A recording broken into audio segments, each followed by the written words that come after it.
Bible prophecy and the end times can often be confusing and honestly a little scary. On today's show, Irvin and I will answer your questions and talk about what you really need to know about the end times. Stay tuned. You don't want to miss this.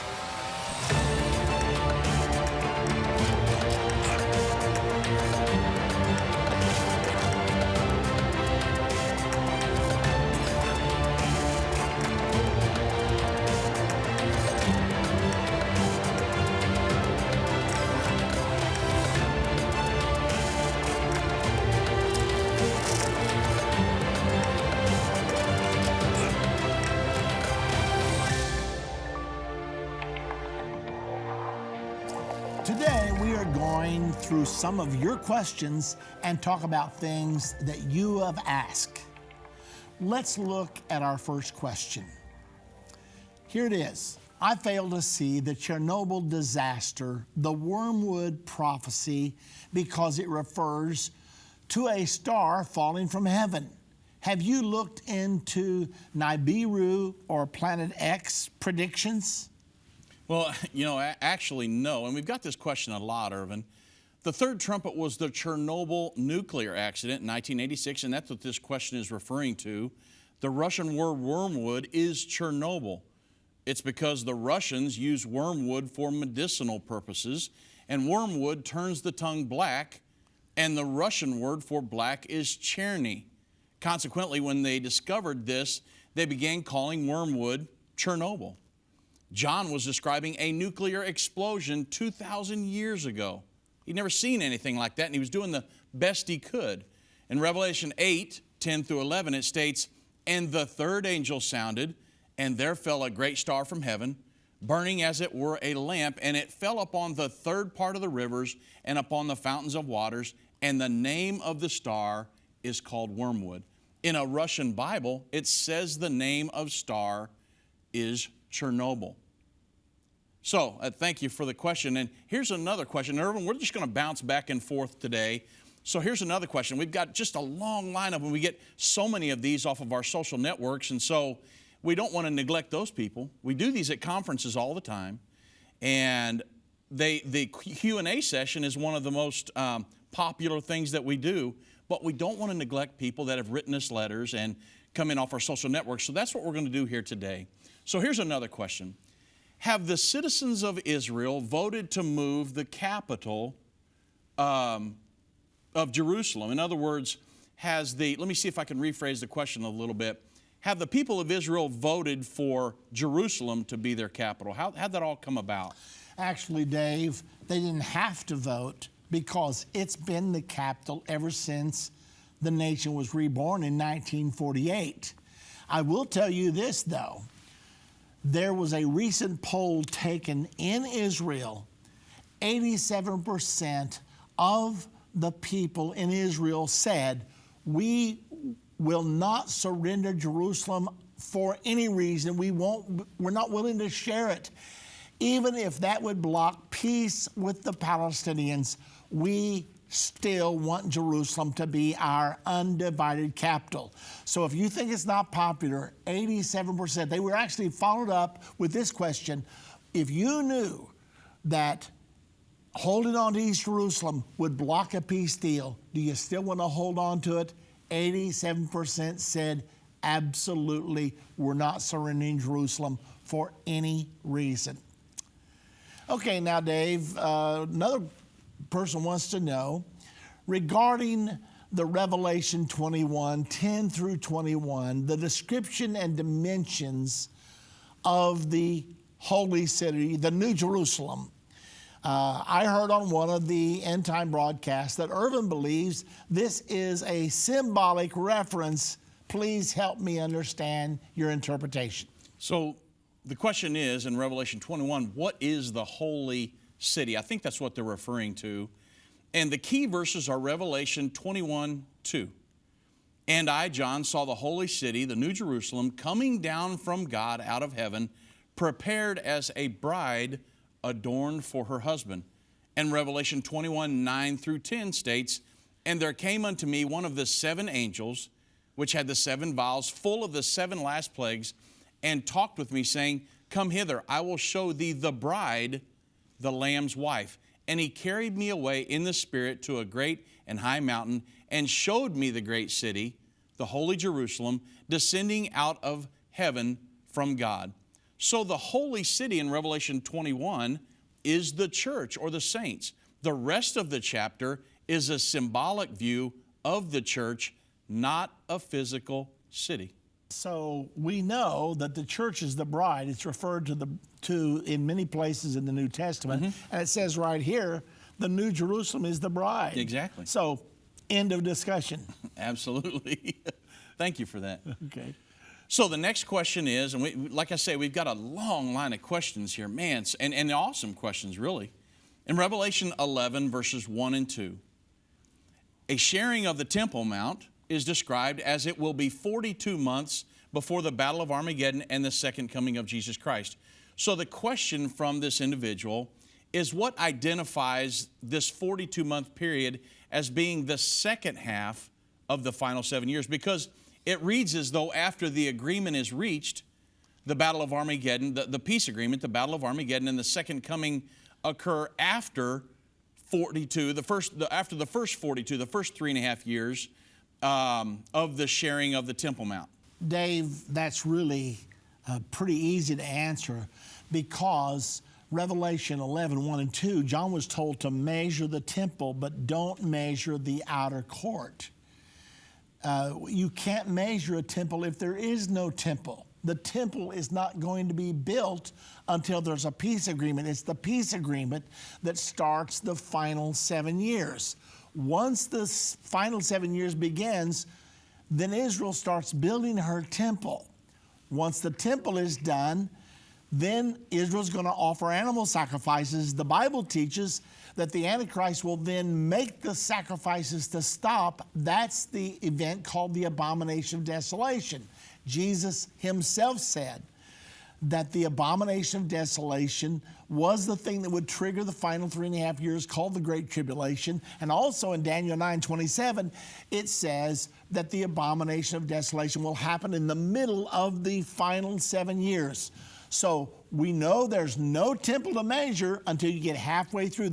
It's only done just before the halfway point. That's the reason we know for sure that once they measure the temple, there's 42 months left, during which time the outer court of the temple will be trodden down the Gentiles for 42 months. That's the way we know for sure. Our next question, Dave. Are the trumpets of Revelation the wrath of God? Right, so we're talking about the 7 trumpets here in the book of Revelation, and actually the answer to the question is no, the 7 trumpets are not the wrath of God. It's not the same thing. The 7 trumpets begin in Revelation 8 and end in Revelation chapter 11. The 7 vials of the wrath of God are located in Revelation chapter 16. So the 7 trumpets are specific events that end at the second coming of Jesus Christ, and then it is and then Revelation chapter 16 gives a depiction of the 7 vials of the wrath of God. They also end at the second coming of Jesus Christ, but they are 2 totally separate events. Thank you, Dave, for that great answer. Ladies and gentlemen, we're going to a break. We'll be right back with more of your questions and more answers in just a moment. Many Christians admit end-time Bible prophecy is very complex and difficult to understand, and for some, a little bit scary. But what if you could understand Bible prophecy? What if you could know what will happen and how the United States will play a key role during end-time events? When you call today and get Understanding the End Time DVD curriculum, you can have peace about what is to come while understanding the prophetic events that appear in our headlines every day. When you call or go online to endtime.com and order, you'll learn the answer to the biggest prophecy question of all. Will the rapture take place, and when will it happen? This 14-part DVD series is the definitive end-time prophecy Bible study available. And for this limited time, you can get it for just $149. Don't miss this special offer. Understanding the End Time. Call now, 1-800-363-8463. That's 1-800-END-TIME. Or go to endtime.com today. The End Time Prophecy Tour was the most wonderful tour. I would like to thank Irvin and Judy Baxter for a fabulous trip to Israel. I know it took much effort and planning to make it successful. What a tremendous time we all had, which warrants a great big thank you. You can't encapsulate it into words. You can't capture it with a photograph. You just have to experience Israel yourself. The Queen of Sheba said, "The half has not been told." I concur. What an awesome experience to visit the land of Bible history and see it come alive as you walk its paths. I shall be forever changed. Dale from Louisiana. Join us October 25th through November 5th, 2018. You too can experience Israel with Irvin and Judy Baxter. Go to endtime.com or call 1-800-ENDTIME. That's 1-800-363-8463 to sign up today. So the next question, Irvin, is where will those who have made it into the rapture be during the 1,000 years of the 1,000-year millennial reign? Well, ladies and gentlemen, we all want to know, okay, what happens after we die, or what happens after the rapture? Well, the Bible tells us very clearly. The Scripture tells us when Jesus comes back at the end of the Great Tribulation, during the Battle of Armageddon, we will be caught up to meet Him in the air. Now, before we're caught up, the Bible teaches us that we will be changed from mortal beings to immortal beings. Then we'll be caught up to meet Jesus in the air. We will go with Him to the Mount of Olives. We will fight the Battle of Armageddon, destroy the Antichrist and the false prophet. Satan will then be bound 1,000 years. Now, here's the answer. Then the Bible says in Revelation 5, verse 9 and 10, that we will rule and reign as kings and priests with Jesus Christ on the earth. So in our immortal state, we will rule the earth. Now, there's going to be mortals left on the earth for another 1,000 years.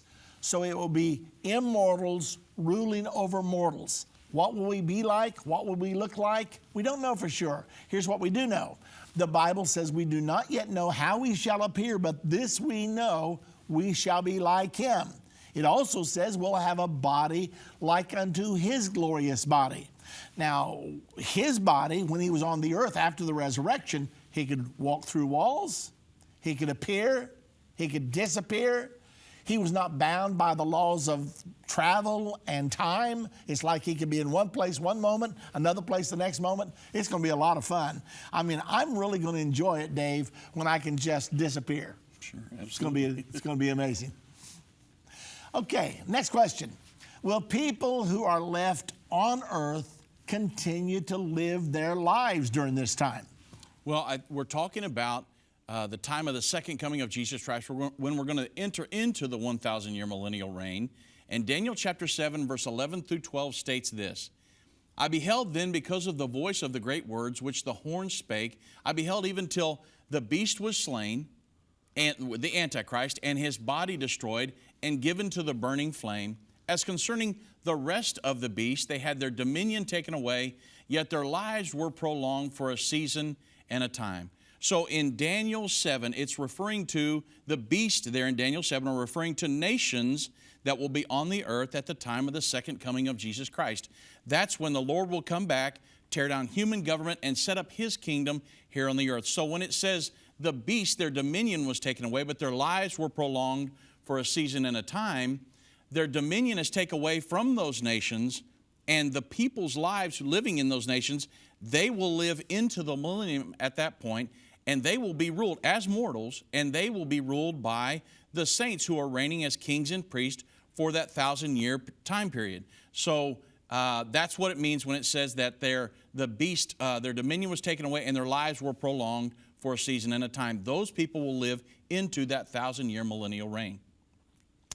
So the next question, when will the Psalm 83 war occur? I know that's a huge question on a lot of people's mind.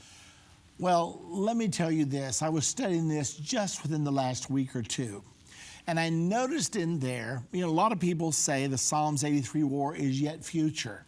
So I read this. I've read it 100 times trying to figure this out and to see a clue I could hang my hat on. I noticed in there that it talks about the powers of Edom and Moab and Ammon coming against Israel in this war. However, the Bible teaches us that Edom, Moab, and Ammon will never be under the power of the Antichrist. And it appears that Jordan, Edom, Moab, and Ammon now is in Jordan. It appears that Jordan is going to be in alliance with Israel and with the United States of America. That made me believe that this is a war already past, because there were many wars in the Old Testament that involved the Ammonites, the Moabites, the Hittites, the Hivites. And so that war, I believe, from what I've been able to study, that war is already past. It's not a future war. Our next question: is it plausible for the two witnesses that are killed during the tribulation to actually be two organizations that know the truth and are witnessing through global missions? Actually, no, Irvin. We believe that they are two men. Revelation 11, 9 through 10 states, "And they of the people and kindreds and tongues and nations shall see their dead bodies," these two witnesses, "shall see their dead bodies 3 days and a half, and shall not suffer their dead bodies to be put in graves.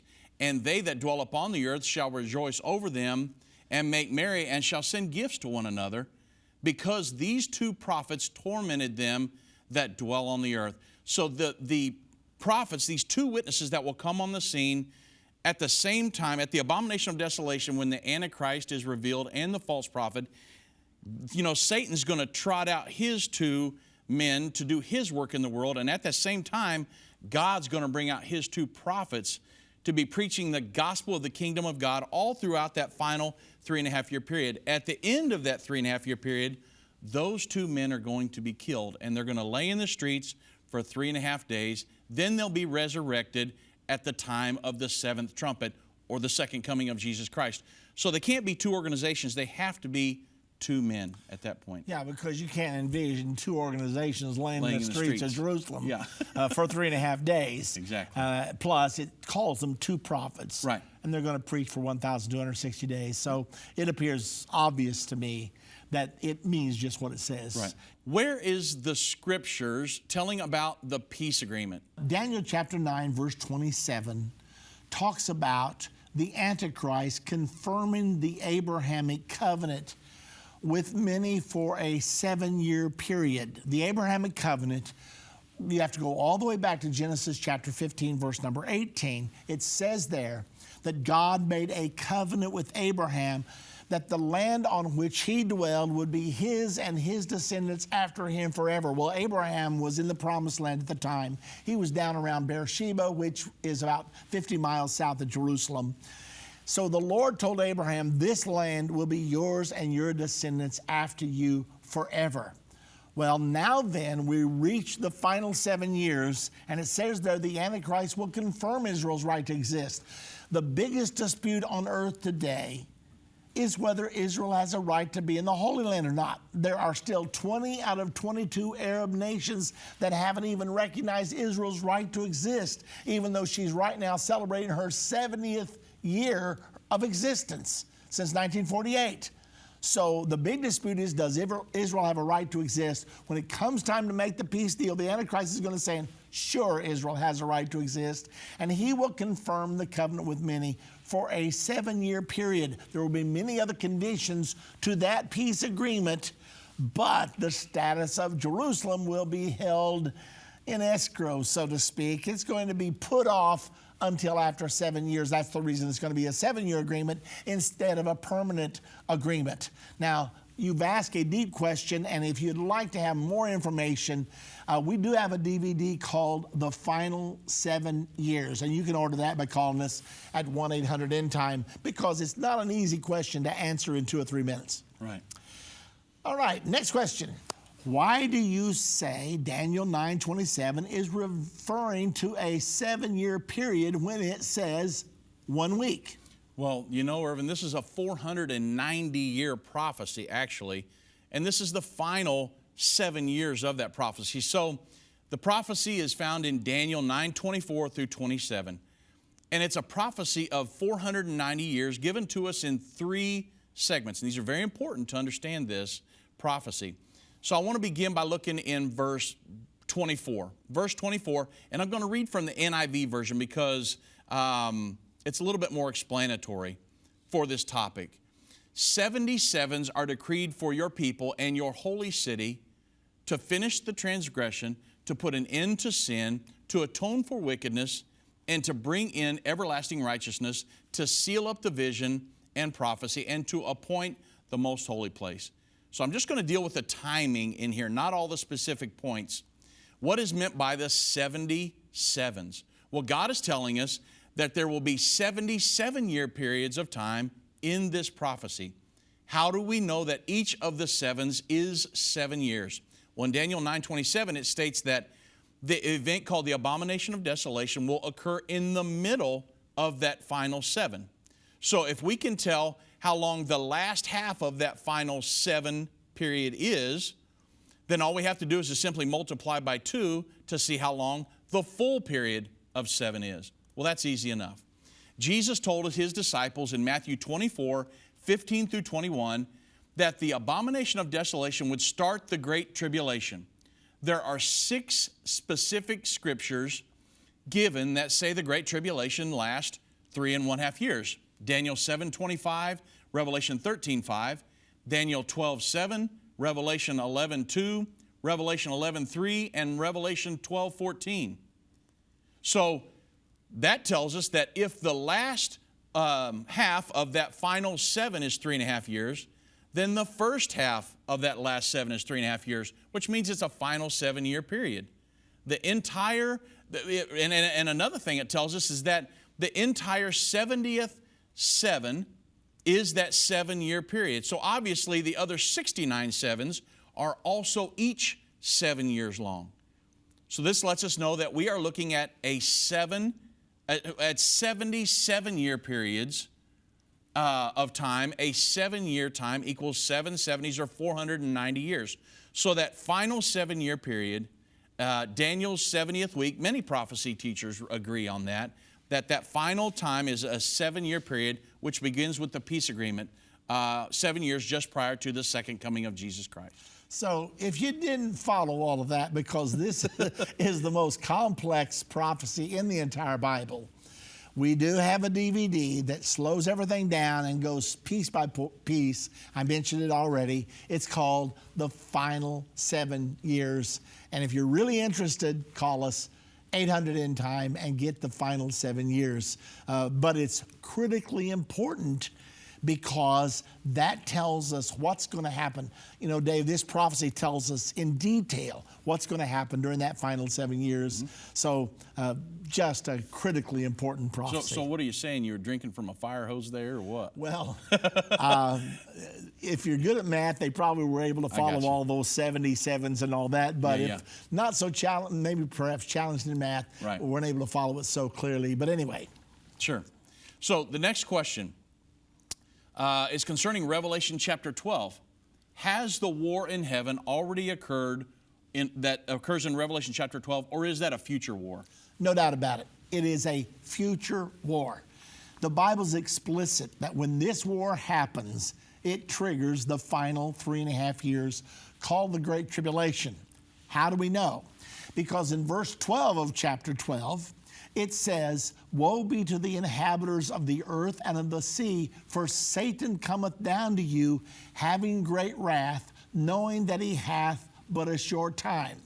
So when Satan is cast and confined to the earth, which will happen at the time of this war in heaven, when he is cast out, you get down to verse 13 and 14, it says that Satan then went to make war against the woman, and she was protected from Satan by the wings of a great eagle for time, times, and half a time.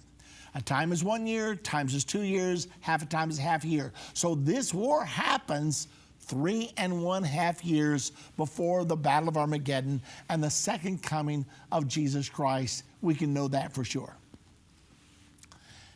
Another question. My workplace just announced that mandatory fingerprinting will be implemented soon. Is it wrong for me to participate in this, Dave? Well, here are 2 things that you absolutely should never do to make sure you do not take the mark of the beast. Number 1, never take a mark of identification on your person. And number 2, never pledge allegiance to a world leader or his one world governing system. And that's why prophecy is so important. Without knowing these prophecies and having an understanding of them, there will be people that could just think that this is the greatest thing coming down the pike. I'll just take this number, I'll be able to, it's just another number, I've already got numbers, so I'll just take this number, I'll conform to this system, be able to function in society, but it's something you absolutely will not want to do. And Irvin, that's why it's so critical that we have a real good understanding of these prophecies in the times just ahead. Well, ladies and gentlemen, we just got started. I think we've maybe answered 8 or 10 questions here, and I think we had 40 to start with, but we're out of time for today. We appreciate the questions that you have sent in, and we need to be thinking about this because we're not here to tell you the end time is coming. We are here to tell you we are in the end time right now.